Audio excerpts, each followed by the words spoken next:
Hello everyone, আসসালামু আলাইকুম। It's me Barsha and welcome back to my Barsha's daily life.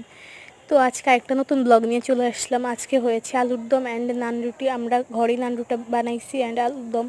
এটা হচ্ছে সেই নান রুটির কাইটা। আমি পুরো ব্লগটা করতে একদমই ভুলে গেছি, পরে আমার খালাম্মনি ও মনে করে দিয়েছে।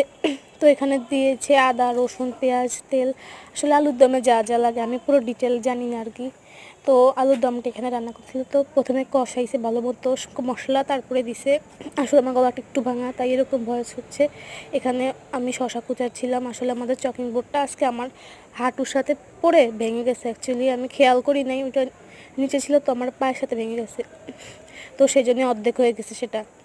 তারপরে এখানে প্রায় কষানো শেষ। তারপরে আমরা এখন আর কি রুটিগুলো ভালো মতো বানাবো আর কি। তো এখানে ও পাঞ্চ করছিল আর কি, যে ভাবাটা ছিল, যেহেতু ইস্ট দিয়ে মাখা হচ্ছিলো। এখানে আমি ডো করছিলাম, তারপর রুটি বানাচ্ছিলাম। আমি রুটি টুটি আসলে ভালোই বানাতে পারি, তো সেগুলোই বানালাম। তারপরে আমাদের খাওয়া শেষ। আজকের মতো এখানে শেষ। আল্লাহ হাফেজ। Thanks for watching.